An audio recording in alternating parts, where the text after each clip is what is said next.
저희 집에 여러분과 같은 우리 아이가 있습니다. 두 명의 아이가 있는데 저하고 저희 아이들하고 예전에 기저귀하고 젖병 얘기를 한 적이 있었죠. 그거 말고 또 사용하는 얘기가 있는데 옆집에서 온 아이, 옆집 아저씨, 옆집 아줌마 이런 말을 했습니다. 어느 날 애가 틀림없이 우리 집 아이인데 노예같이 종같이 굴 때가 있어요. 그럼 제가 불러가지고 얘야 너는 어느 집 아고 옆집에서 왔나? 이렇게 물어봅니다. 그러면 얘가 갑자기 나 아빠 아들이잖아요 그러면서 막 항변을 막 합니다. 제가 물어봅니다. 우리 집 아이고 옆집 아 같은데 니 누구? 그러면은 자기가 아들이라고 막 얘기합니다. 여러분 집에 아들이 있는데 아빠를 보니까 벌벌벌 떨어요. 그래서 아빠가 밥 먹자 그러면 네 그러면서 와가지고 식탁 앉고 자 밥 먹자 그러니까 젓가락으로 맛있는 음식 많이 차려져 있는데 떠먹지도 못하고 벌벌벌 떱니다. 괜찮아 먹어도 괜찮다 그러면 한 입 먹고 또 먹고 있는데 밥을 안 먹어요. 먹으라 괜찮다 벌벌벌 떨면서 먹고.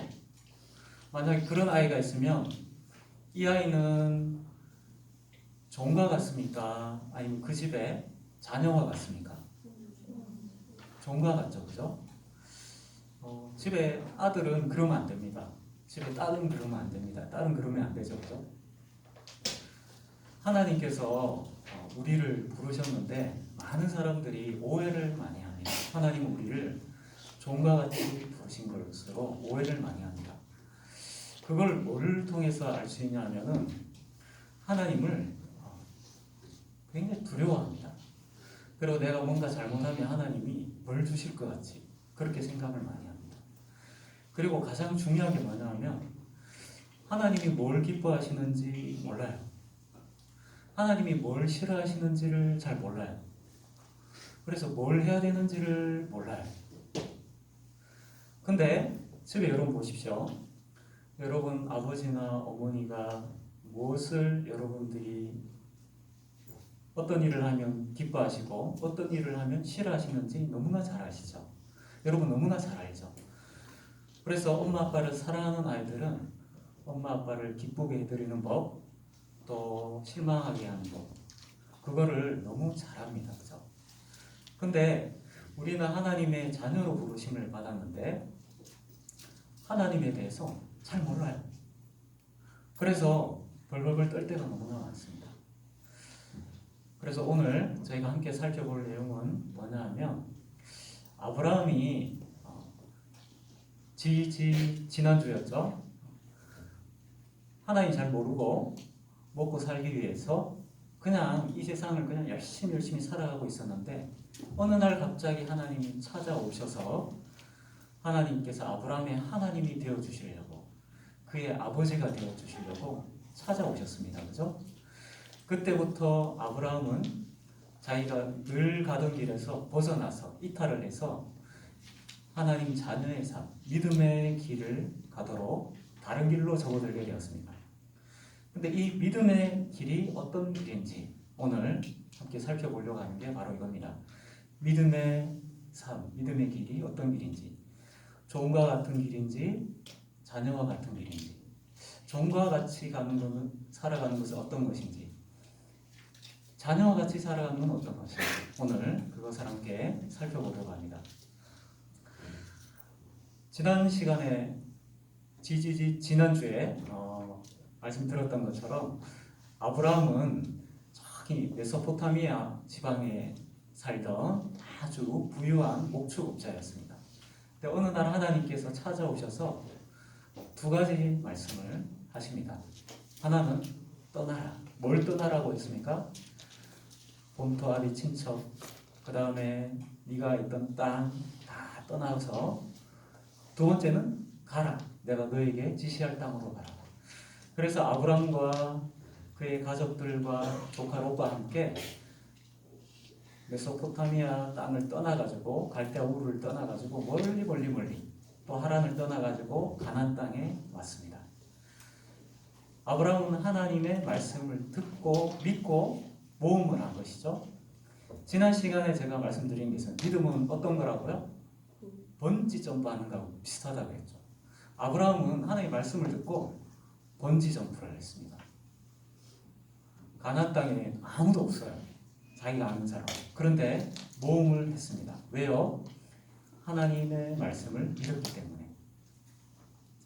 근데 아브라함에게 어떤 일이 일어난 줄 아십니까? 하나님이 약속하셨던 그 땅으로 갔는데 무슨 일이 일어났을까요? 네, 큰 소리로 한번 해볼까요? 네, 그렇죠. 거기에 이미 많은 사람들이 살고 있었어요. 근데 조금 더 있다가 어떤 일이 일어났냐면 그곳에 비가 내리지 않는 거예요. 기근이 왔습니다. 기근이 오면 당장 풀도 메마르고 양들을 먹일 수가 없습니다. 요즘 시대 우리는 기근을 잘 모릅니다. 왜냐하면 돈을 주고 슈퍼 가서 다 살 수 있기 때문에 기근에 대해서 잘 모르죠. 근데 예전에 오래전에는 가장 무서운 재앙 중에 하나가 기근이었습니다. 기근이 오면 사람들이 먹을 것을 막 찾아서 헤맵니다. 그리고 땅에 있는 건 모든 것 다 뿌리채까지 꺼내가지고 다 먹습니다. 그래도 기근이 계속되면 나중에 엄청난 폭력이 일어나기 시작합니다. 힘센 사람이 먹을 게 없는 사람을 막 뺏어가는 거죠. 근데 그렇게 해서도 먹을 게 싹 다 사라지면 나중에 어떤 일이 일어나냐면 살인 사건이 막 일어납니다.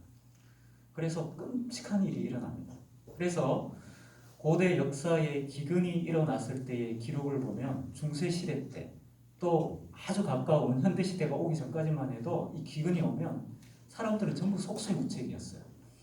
그래서 이 기근이 너무 길어지면 나중에 어느 정도까지 끔찍한 일이 생기냐면 사람을 잡아먹는 일까지 생깁니다. 그만큼 고통스러운 게 기근이었어요. 우리는 기근에 대해서 잘 몰라요. 그렇죠? 근데 아브라함이 하나님이 지시한 땅으로 갔더니 그곳에 기근이 임하게 됩니다. 여기서 우리가 한 가지 생각해야 할 게 있습니다. 우리가 하나님의 말씀을 믿고 붙들면 많은 사람들이 오해하는 게 뭐냐면 그때부터 고속도로가 열려가지고 좋은 길로 그리고 복받는 길로 간다고 생각을 많이 합니다. 근데 우리가 하나님의 말씀을 믿고 붙들면 어떤 일이 생기냐면 말씀하고 현실하고 완전히 달라요. 하나님의 약속은 있는데 현실을 보면 약속하고 너무나 거리가 멀어요. 믿음의 길을 가는 사람이 첫 번째로 겪는 일이 뭐냐면 바로 이 문제입니다. 하나님의 말씀을 믿었더니 거기에 기근이 오는 거예요.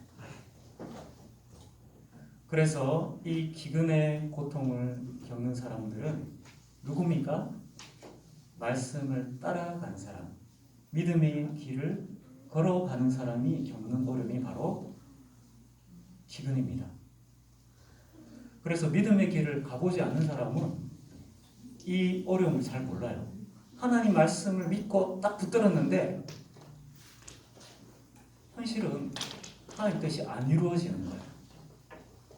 그래서 아브라함이 어떻게 하냐면 먹을 것이 있는 애굽 땅으로 떠납니다. 그래서 열심히 가서 거기서 가니까 먹을 게 많아요. 풀도 많습니다. 가축을 키울 수가 있게 됐습니다. 근데 또 다른 문제에 동참하기 시작합니다. 그게 뭐냐면 아브라함에게 아내가 있었습니다. 근데 이 아내가 어떤 사람이었냐면 미스 갈대아 우루 출신이었습니다. 갈대아 우루에서 제일 아름다운 여성이었습니다. 어느 정도로 아름다운 여성이었냐면 저 멀리서 봤는데도 한눈에 딱 들어오는 거예요. 사람들이 보니까 저 멀리서 봤는데도 그 여인이 한눈에 들어오는 거예요. 그래서 아브라함이 애굽 땅에 가서 굉장히 두려운 마음이 들었습니다. 왜냐하면 내 아내가 너무 아름답기 때문에 그 당시에는 무고천지였기 때문에 힘센 사람들이 자기를 죽이고 아내를 뺏어갈까봐 너무나 겁이 많이 난 거예요. 그래서 아내하고 상의를 합니다. 원래 아브라함하고 자기 아내는 이복 오빠 동생, 여동생 관계였습니다. 그러니까 어떻게 보면 이 당시만 해도 아주 가까운 가족 사이에, 사촌 사이에 결혼을 했던 것 같아요. 그래서 이복 누이였습니다. 그래서 실제로 내가 너의 오빠잖아. 이복 오빠잖아. 그러니까 나보고 여보 이렇게 부르지 말고 오빠라고 해라. 그런 사람들이 나를 보고 당신 남편이 아니구나 해서 나를 죽이지 않을 거 아니야. 그럼 우리가 애국에서 이 기근에 살아남을 수 있을까요? 지금 아브라함이 뭐 하고 있습니까? 하나님의 말씀을 한번 붙들었는데 현실이 내 생각하고 다르죠. 그러니까 자기가 살 길을 찾아서 자기 방식을 쓰기 시작합니다. 그런데 결과가 어떻게 됐을까요? 애굽의 왕이 소식을 듣습니다. 미스 메소포타미아가 지금 애굽에 왔습니다. 당장 데려오너라. 진짜 아름다운 여인이군. 결혼해야겠다. 그래서 아브라함에게 엄청난 지참금을 주고 아브라함의 아내가 애굽 궁전 안으로 들어오게 됩니다. 왕비가 되기 위해서요. 어떻게 됐습니까? 믿음의 길로 왔는데 기근이 오고 또 왔더니 기근 때문에 애굽으로 갔더니 아내를 뺏겨버렸습니다. 자기 방식대로 막 살아가 보려고 했는데 아내를 뺏겨버렸어요. 그런데 이때 하나님이 도우셔서 애굽 왕으로부터 아내를 다시 꺼내주십니다. 그리고 난 다음에 이 아브라함은 시꺼먼 거죠. 다시 가나안 땅으로 다시 돌아갑니다. 그리고 아브라함이 예배드렸던 그곳에 가서 다시 하나님께 예배를 드립니다. 거기서 다시 여호와의 이름을 부릅니다. 아브라함이 경험한 게 뭡니까? 하나님의 말씀을 듣고 믿고 떠났습니다. 기근이 옵니다. 자기 생각하고 너무 달라요. 그래서 자기가 알아서 살 길을 찾아서 애굽에 갔다가 큰 일을 겪고 다시 겨우 살아 돌아오게 됩니다. 그런데 애굽에서 무엇을 경험했나요? 하나님이 아브라함과 함께 하고 계셨던 거예요. 아브라함이 그거를 몰랐던 거예요. 그래서 아브라함은 말씀과 현실 사이에 너무나 다른 이 상황 중에 자기는 몰랐는데 진짜 하나님이 자기와 함께 하시고 자기를 지켜주시는 분임을 경험하게 됐습니다. 그리고 조금 있다가 또 어떤 일을 겪게 되냐 하면 가나안 땅으로 돌아왔습니다. 돌아왔는데 자기 조카 롯의 종들하고 자기 종들하고 매일 싸우는 거예요. 매일. 왜 싸웁니까? 서로 자기 양을 먹이겠다고. 땅이 너무 좁은 거예요. 그래서 아브라함이 결심을 합니다. 이제 롯을 내가 데리고 있으면 안 되겠구나. 내가 떠나야겠구나. 서로가 떠나야겠구나. 그래서 조카 롯을 불러가지고 얘기합니다. 우리 이제 다투지 말자. 우리 종들도 다투게 하지 말자. 대신에 우리가 서로 이제 떠나야겠다. 같이 있을 수가 없다. 대신에 네가 먼저 땅을 골라라. 네가 오른쪽으로 가겠다 하면 나는 왼쪽으로 갈게. 네가 왼쪽으로 가겠다 그러면 나는 오른쪽으로 갈게. 네가 골라. 롯이 둘러보니까 저쪽에 동쪽에 요단강이 흐르는 저쪽 동쪽에 보니까 너무 땅이 좋은 거예요. 물도 많고. 그래서 조카 롯이 삼촌 아브라함한테 얘기합니다. 삼촌, 그러면 제가 저 요단강이 있는 쪽으로 제가 가겠습니다. 그래서 롯은 떠나게 됩니다. 아브라함은 어디로 갔을까요? 정반대쪽으로. 헤브론이 있는 곳, 아주 산지로 이 목수가기가 너무 힘든 곳이에요. 물이 많이 없으니까. 근데 아브라함은 그쪽으로 갑니다. 아브라함이 왜 이렇게 했을까요? 아브라함이 이때 또 믿음을 가진 거예요. 하나님이 나와 함께 하신다. 그러니까 나 이거 양보해도 괜찮을 거야. 근데 그렇게 했더니 하나님께서 찾아오셔서 말씀을 주십니다. 아브라함아, 잘했다. 너 너무 잘했다. 내가 너한테 하나 알려줄게. 눈을 들어서 앞을 보고 동서남북으로 봐봐라. 네, 하나님, 땅이 정말 넓습니다. 하나님이 내가 갈대 우르아에 있었는데 하나님 여기 오라고 해서 내가 여기 왔습니다. 왔더니 정말 땅이 넓습니다. 내가 너와 너 자손에게 이 땅을 다 주겠다. 하나님께서 그렇게 말씀하십니다. 그래서 아브라함이 그때 또다시 제단을 쌓고 하나님께 예배를 드립니다. 자, 아브라함이 지금 가고 있는 길이 어떤 길입니까? 말씀 듣고 순종했더니 이상한 일이 벌어지고 막 혼란을 겪다가 하나님이 진짜 살아계신 것을 경험하고 하나님을 또다시 믿습니다. 그리고 하나님의 약속의 말씀을 또 듣습니다. 그래서 하나님에 대해서 조금씩 알아가고 있습니다. 근데 좀 이따가 또 어떤 일이 일어나는 줄 아십니까? 롯이 갔던 그곳에 소돔과 고모라와 5 도시가 있었습니다.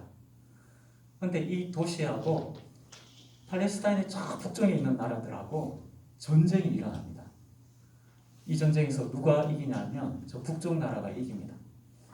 롯이 있던 곳의 5 도시 국가가 박살이 납니다.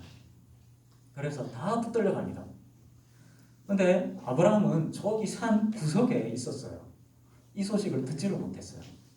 열심히 일을 하고 있는데 누군가 막 헐리벌떡 쫓아와서 소식을 전해줍니다. 지금 전쟁이 일어났는데 다 붙들려 갔다고. 당신의 조카도 붙들려 갔습니다. 그 소식을 듣습니다.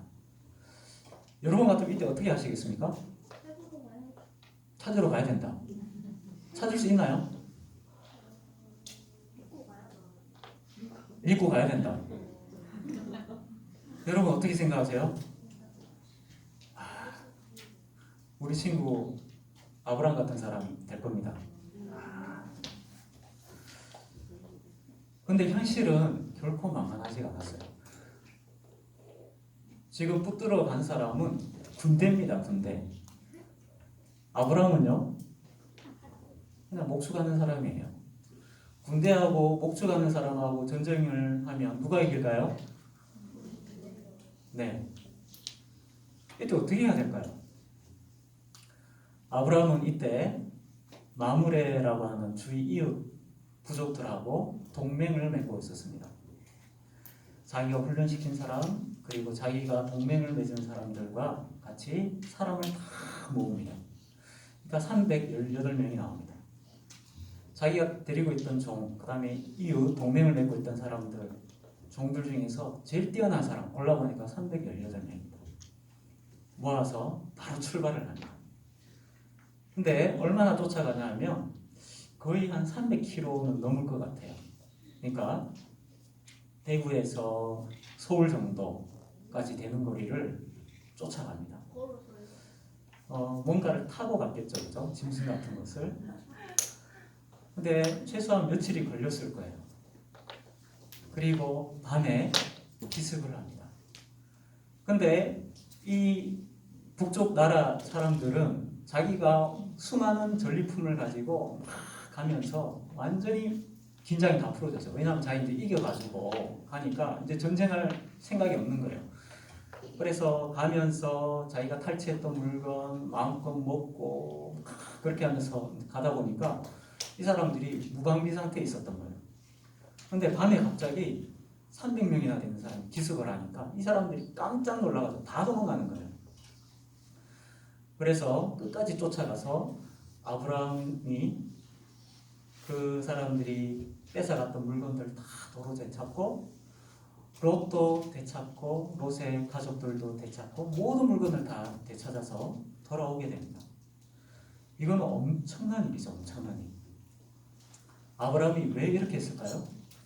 여기서도 아브라함은 하나님을 믿었기 때문에 그렇습니다. 근데 믿음이 어디서 나오냐 하면은 아브라함이 그 소돔과 고모라 사람들의 모든 재산을 다 되찾아가지고 돌아오고 있는데 그럼 이제 이거 누구 겁니까? 전쟁에서 이겨서 뺏었어요. 이제 아브라함 거죠. 소돔과 고모라 사람 게 아니에요. 왜냐하면 아브라함이 전쟁에서 빼앗은 거니까요. 돌아왔을 때 이 소돔과 고모라에 있던 한 왕이 나와가지고 절하면서 이거 원래 우리 거지만 당신이 빼앗았으니까 다 당신 가지세요. 그리고 우리 도시에 있었던 나의 백성들만 돌려보내주세요. 이렇게 얘기를 합니다. 이때 아브라함이 어떻게 할까요, 여러분? 네? 다시 그 소리요. 물건까지 같이 다시 돌려줄 것 같아요. 네, 맞습니다. 자기가 하나도 가지지 않고 그대로 돌려줍니다. 그러면서 이렇게 얘기합니다. 만약에 내가 이걸 가지면 네가 틀림없이 나에게 그렇게 얘기할 거다. 내가 너를 부자 되게 해줬잖아. 그런 얘기 할 거 아니야. 나는 그런 거 안 받는다. 도로 다 가져가라. 그리고 나와 함께 수고했던 나의 동맹을 맺었던 이 젊은 청년들이 수고를 많이 했으니까 이 청년들의 분깃만 내가 챙겨가겠다. 챙겨줘야 되니까. 나머지는 도로 다 가져가라. 그리고 이 당시에 예루살렘 왕이 있었는데 또 그 사람이 와서 아브라함을 축복해 줍니다. 여러분, 지금 아브라함은 어떤 길을 걸어가고 있습니까? 믿음으로 계속 모험을 하고 있어요. 그리고 난 다음에 이 전쟁이 끝난 다음에 하나님이 또 찾아오십니다. 또 찾아오셔서 아브라함아, 너 정말 잘했다. 정말 잘했어. 그래서 얘기하십니다. 이제 두려워하지 마라. 내가 너의 방패가 되어주고 그리고 내가 너의 큰 상급이 되어주겠다. 이렇게 약속하십니다. 근데 이때 아브라함이 드디어 하나님께 이제 말을 하기 시작합니다. 전에는 듣기만 했거든요. 아브라함이 이제 자기 문제를 내놓습니다. 자기 생각을 얘기하기 시작합니다. 하나님, 제가 하나님이 살아계신 것도 알고 하나님 제가 많이 알게 됐습니다. 근데 제가 아직도 이해가 안 됩니다. 하나님 분명히 약속해 주셨잖아요.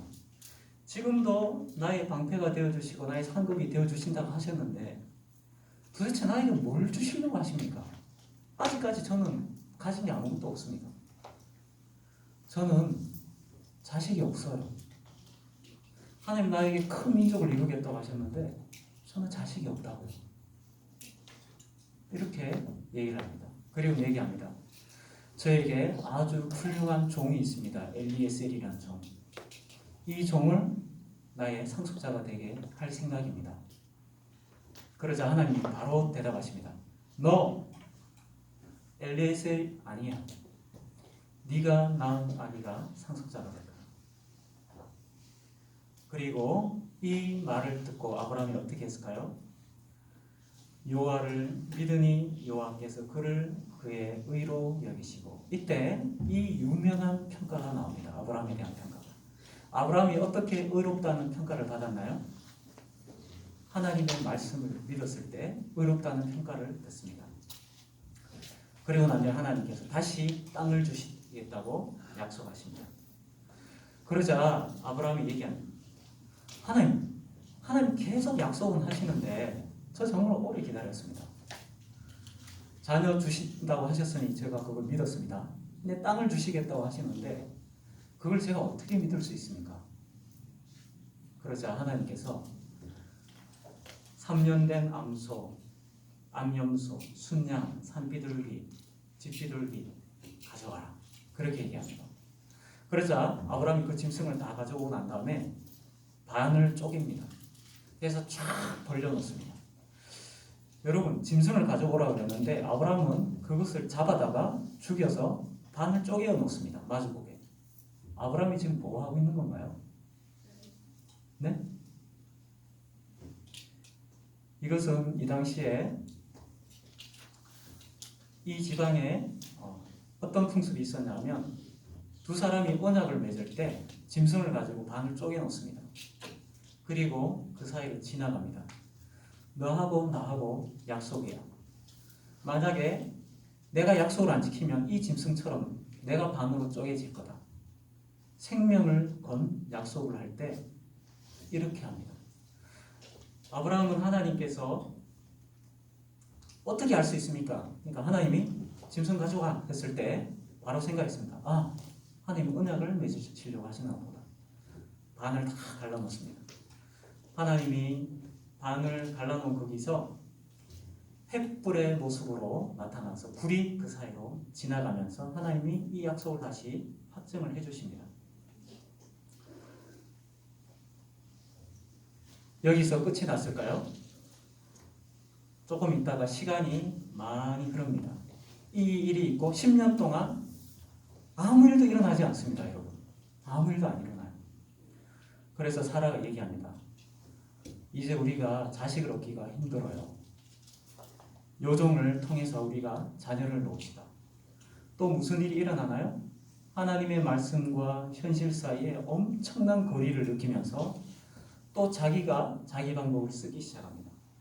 그래서 여종 하가를 통해서 자녀를 낳습니다. 근데 이것도 하나님의 뜻이 아니었습니다. 하나님은 아무 응답하시지 않고 아브라함이 99세가 될 때까지 기다리십니다. 그리고 드디어 99세가 되었을 때 아브라함이 75세에 떠났습니다. 이제 99세가 되었습니다. 이제 이때가 언제인지 아십니까? 아브라함과 사라가 이제는 자녀를 낳을 수 있는 가능성이 제로가 되는 때였습니다. 이제는 아무 가능성이 없어요. 하나님이 이때 나타나셔서 이름을 바꿔주십니다. 너는 이제 아브라함이 아니라 아브라함이라고 해라. 너의 아내 사레는 사레라고 하지 말고 사라라고 해라. 너는 이제 여러 민족의 아버지가 될 것이고 사라는 여러 민족의 어머니가 될 것이다. 이렇게 이름을 바꿔주십니다. 이 얘기를 듣고 아브라함이 어떻게 했을까요? 속으로 웃습니다. 하나님 정말 웃기시네요. 저하고 이제 아내는 자녀 못 낳습니다.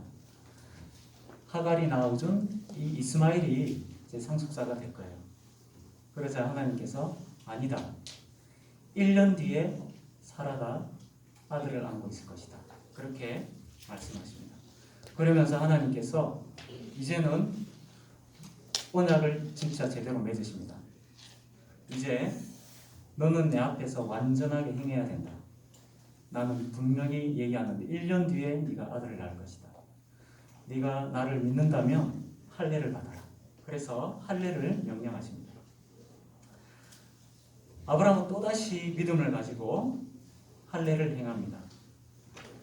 여기까지 아브라함은 하나님의 말씀을 듣고 순종했는데 어려움을 겪고 이 일을 계속 반복하면서 하나님이 진짜 살아계신 것을 점점 경험하게 됩니다.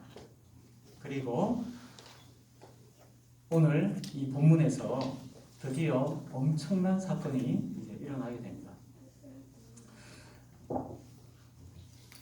여러분 생각을 해보십시오.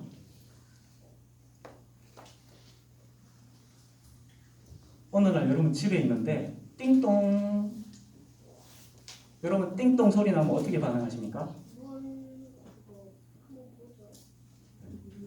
요즘은 저희 아들이 그러더라고. 띵동 하면 택배 왔나 봐요. 아빠 뭐 주문하셨어요?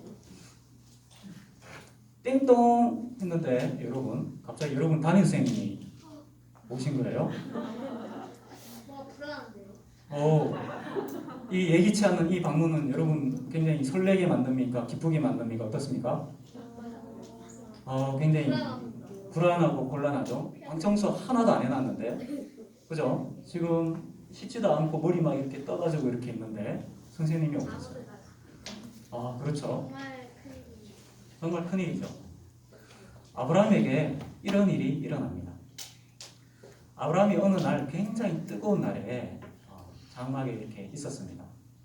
팔레스타인은 낮에 너무 덥기 때문에 낮에 일하지 않고 낮잠을 잡니다. 근데 그때 3명의 손님이 아브라함의 장막 앞에 나타납니다. 근데 이 성경에서는 이 3사람을 뭐라고 얘기하냐면 3사람이 방문했을 때 이렇게 얘기합니다. 여호와께서 마므리에 상수리 나무들이 있는 곳에서 아브라함에게 나타나시니라. 날이 뜨거울 때에 그가 장막 문에 앉아 있다가, 여러분 여호와께서 찾아오셨다고 얘기하고 있죠. 눈을 들어본즉 사람 셋이 맞은편에 서 있는지라. 여러분 지금 사람이 3사람이 왔습니다. 근데 성경은 이 3사람 중에 한 사람을 누구라고 얘기하고 있습니까? 네? 여호와라고 얘기하고 있습니다. 무슨 말이냐 하면 구약 성경에 거의 유일한 것 같아요. 하나님이 사람의 모습을 하고 사람의 몸을 입고 아브라함을 방문하십니다. 아브라함이 처음에는 몰랐습니다. 이분이 누군지. 아브라함은 그 무더운 날씨에 세 명의 낯선 사람이 있는 것을 보고 가만히 있지 못하고 초청을 해서 정성껏 대접을 합니다. 이 사람이 누군지 몰랐어요. 근데 식사를 다 드시고 난 다음에 이 사람이 한마디 질문을 딱 던집니다. 아브라함아, 너의 아내가 어디 있느냐? 그렇게 얘기합니다. 그래서 아내는 저기 장막 뒤쪽에 있습니다. 그러자 이 사람이 얘기합니다. 너 아내가 아들을 낳을 것이다. 여러분, 아브라함이 이 얘기를 듣고 기분이 어땠을까요?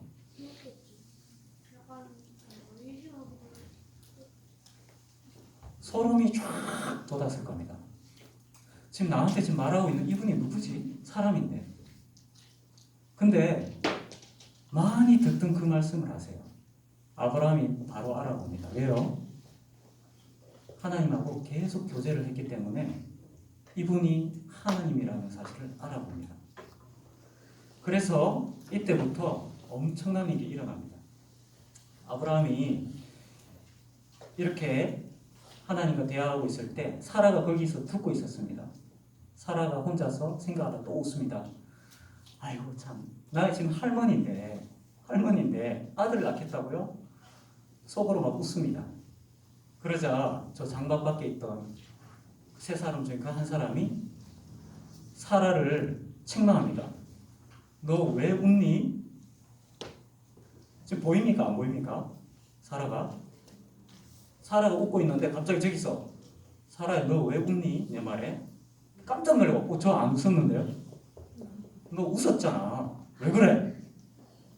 사라도 깜짝 놀라고 아브라함도 깜짝 놀랍니다. 이분이 하나님이셨습니다. 여러분 만약에 여러분이 엄마도 모르고 아빠도 모르고 아무도 모르게 여러분이 아주 몰래 노트를 써놓은 게 있어요. 내가 누구를 좋아하게 됐어. 그러면서 딱 적어놨어요. 그리고 숨겨놨어요. 근데 담임선생님이 오셔가지고 갑자기 방문하셔가지고 그 서랍 안에 네가 누구 좋아한다고 써놓은 것 같던데 그렇게 얘기하면 여러분 마음이 어떨 것 같아요? 이 선생님 도대체 누굴까 그런 생각이 들겠죠. 물론 그 선생님이 하나님일 이유는 없습니다. 그죠?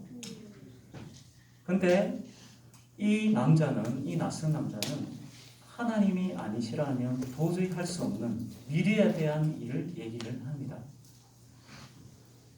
근데 아브라함이 듣던 얘기였습니다.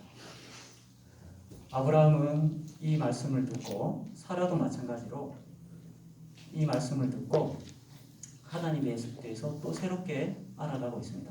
그리고 난 다음에 하나님이 이제 떠나시면서 오늘 말씀이 시작이 됩니다. 서론이 엄청 긴 것 같은데 이게 중요합니다. 오늘 본문을 이해하는 데 있어서 하나님이 사람의 모습을 형상을 가지고 아브라함을 찾아오셨는데 목적이 두 가지였습니다. 하나는 아브라함에게 1년 뒤에 무슨 일이 일어날지를 알려주시는 것이었습니다. 두 번째는 롯이 살고 있는 소돔과 고모라를 멸하려고 오신 것입니다. 근데 하나님께서 이 두 번째 얘기를 아브라함에게 알려주십니다. 그러자 아브라함이 이 얘기를 듣고 당장 누구를 떠올리겠습니까? 저 소돔과 고모라에 누가 있습니까? 자기 조카 롯이 있거든요. 근데 하나님의 계획은 이 소돔과 고모라를 멸망시키려고 하시고 계십니다. 왜요? 너무나 그곳에 있는 사람들이 죄로 고통받고 있고 부르짖음이 하늘까지 계속 들리는 거예요. 그래서 얘기합니다. 이 부르짖음이 진짜인지 아닌지 내가 확인하고 진짜면은 멸하겠다. 여기서부터 아브라함과 하나님과의 대화가 시작됩니다. 이 소식을 듣고 아브라함이 어떻게 했냐면 하나님, 소돔과 고모라를 멸하시겠다고요? 저기 의인이 있습니다. 하나님. 의인이 있는데도 하나님 멸하시겠습니까? 만약에 저곳에 의인 50명이 있으면 하나님 어떻게 하시겠습니까? 그래도 멸하시겠습니까?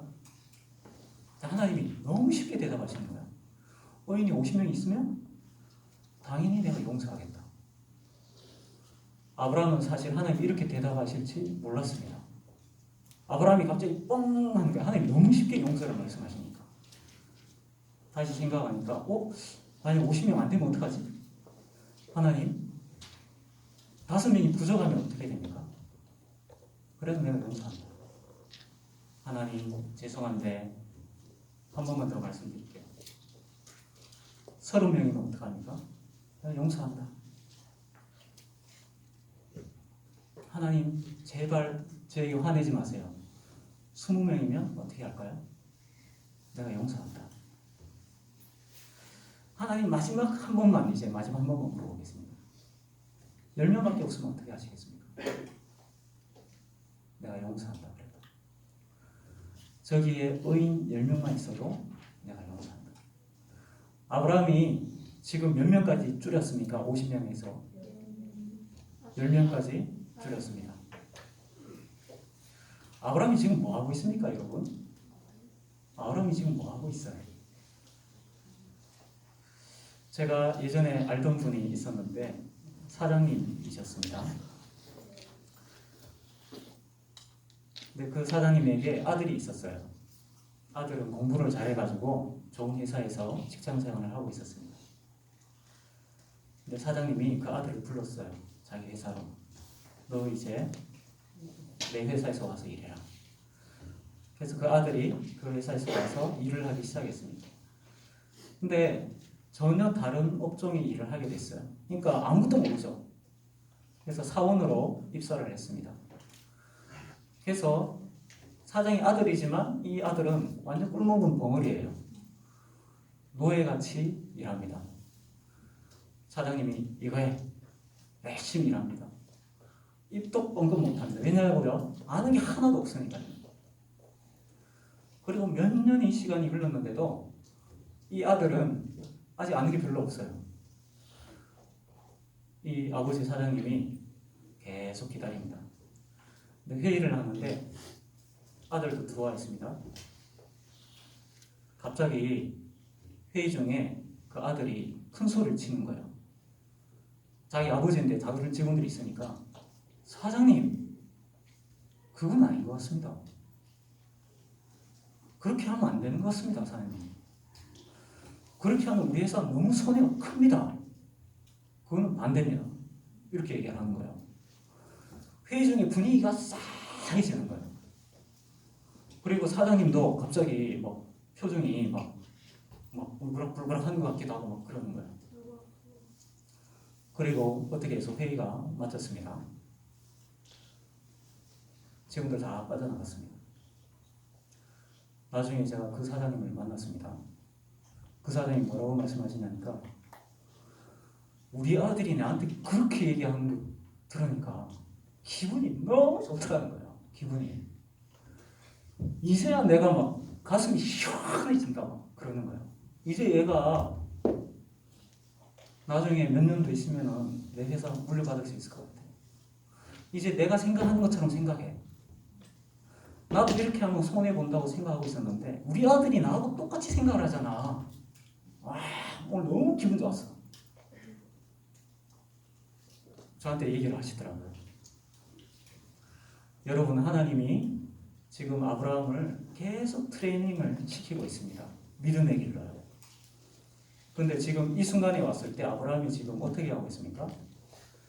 오늘 본문에 보면 처음에 50명 있어도 하나님 멸망시키겠습니까? 아니 심판을 하시는 분이 심판을 정의롭게 해야죠 이러면서 하나님한테 막 대드는 것처럼 얘기합니다. 근데 이때 하나님이 어떤 마음으로 듣고 계실까요? 굉장히 흐뭇해하고 계십니다. 하나님, 네가 이제 내가 생각하는 것처럼 생각하고 있구나. 웃고 계십니다. 아브라함이 또 얘기합니다. 하나님 5명 부족하면 어떻게 할 겁니까? 40명이면 30명이면 20명이면 10명이면 오케이. 내가 그걸 원한다. 내가 그걸 원한다. 아브라함이 지금 믿음의 길을 가면서 이제 어떻게 됐습니까? 하나님의 마음을 압니다. 지금 아브라함은 자기는 모르는데 하나님처럼 지금 생각하고 있습니다. 하나님이 기뻐하시는 뜻을 찾아냅니다. 하나님께 부탁합니다. 하나님, 이 불의한 곳에서 어인이 망하면 안 됩니다. 여러분, 하나님은 우리를 노예로 부르시지 않으셨습니다. 우리를 믿음의 길로 인도하시면서 하나님은 어떻게 하십니까? 하나님이 어떤 분이신지 계속 보여주십니다. 나중에는 하나님이 무엇을 기뻐하시고 무엇을 싫어하시는지를 알게 하십니다. 그래서 하나님처럼 생각하도록 하십니다. 요한복음 15장 15절에 이렇게 되어 있습니다. 이제부터는 너희를 종이라 하지 아니하리니 종은 주인이 하는 것을 알지 못함이라. 너희를 친구라 하였노니 내가 내 아버지께 들은 것을 다 너희에게 알게 하였음이라. 여러분, 하나님이 우리를 어떻게 대하고 계십니까? 성경을 통해서 하나님의 뜻을 알려주십니다. 하나님의 생각과 마음을 알려주십니다. 우리가 하나님의 자녀가 될 때 어떻게 되냐면 하나님의 뜻과 하나님의 마음을 계속 깨닫게 됩니다. 하나님의 성경 말씀을 통해서. 그래서 하나님 앞에 노예와 같이 행하는 것이 아니라 스스로 하나님의 뜻을 이루어가는 존재로 변하게 됩니다. 이것이 하나님이 우리를 믿음의 길로 부른 이유입니다. 우리가 믿음의 길을 가는 것은 절대로 하나님이 기독교라는 종교를 가진 종교의 노예로 부르신 게 아닙니다. 하나님은 우리를 자유인으로 하나님의 자녀로 부르셨습니다. 어떻게 하나님이 자기 자녀로 만드실까요? 하나님이 자기를 보여주시고 알려주시고 하나님이 자기가 누구신지를 가르쳐 주시는 것을 통해서 우리를 전부 하나님의 자녀로 만들어 주십니다. 여러분, 지금 생각하실 줄 알죠? 판단하실 줄 알죠? 하나님 우리를 자녀답게 만드시기 위해서 주신 것입니다. 우리를 자녀답게 만드시기 위해서 이렇게 존귀한 하나님의 형상을 주셨는데 반대되는 중요한 게 있습니다. 이것을 주셨기 때문에 하나님 우리를 또한 심판하시는 겁니다. 하나님 우리를 로봇과 같이 우리를 만드셨다면 하나님 우리를 심판하시지 않습니다. 우리에게 책임을 묻지 않으십니다. 근데 하나님 우리에게 스스로 생각해서 옳고 그른 것을 분별할 줄 알도록 하신 이유는 하나님의 자녀답게 살 수 있도록 하시기 위해서입니다. 대신에 하나님이 책임을 물으십니다. 그래서 여러분, 지금 여러분 초등학교 저학년이라고 해서 절대로 스스로를 어리다고 생각하면 안 됩니다. 하나님이 지금까지 살아온 여러분의 인생에 대해서 하나님이 여러분들에게 책임을 물으십니다. 그래서 지금 여러분들이 무엇을 하든지 간에 옳기 때문에 하셔야 됩니다. 옳기 때문에. 옳지 않은 것은 하면 안 됩니다. 그것을 분별할 수 있는 지각을 하나님 여러분들에게 다 주셨어요. 그래서 절대로 여러분 스스로를 어린아이라고 생각하면 안 됩니다. 여러분들이 그것을 판단할 줄 모르고 어린아이에 불과하다고 한다 그러면 여러분이 지금 죽게 됐을 때 하나님이 여러분 심판하시면 안 됩니다. 그러나 지금 여러분이 죽게 된다라도 하나님 여러분은 책임을 물으십니다. 우리를 하나님께서 그렇게 존귀하게 만드신 거예요. 그래서 여러분 무엇을 하든지 먹든지 입든지 무엇을 하든지 간에 옳기 때문에 하셔야 됩니다. 그게 바로 하나님께서 아브라함에게 요구하셨던 겁니다. 나처럼 온전해야 된다. 하나님과 우리가 대화할 때 우리가 누구라는 것을 보여주니까 우리가 하나님의 자녀입니다. 하나님의 뜻을 알려주시고 내 생각을 말하고 하나님의 뜻을 찾아갈 수가 있습니다. 여러분 모두가 이 아브라함과 같이 하나님과 대화를 나누고 하나님의 뜻을 이루어드리고 그래서 하나님의 자녀답게 살아가는 여러분들이 다 되시기를 바랍니다. 기도드리겠습니다. 하나님 아버지, 아브라함에게 찾아오셔서 하나님 말씀을 주시고 또 하나님의 비밀한 계획들을 알려주셔서 이 아브라함을 자신의 종이 아니라 자녀로 멋지게 변화될 수 있도록 축복해 주신 것을 오늘 보게 되었습니다. 하나님 아버지, 우리들 똑같이 아브라함과 같이 교회로 부르시지 않으시고 우리를 자녀로 부르신 것을 감사를 드립니다.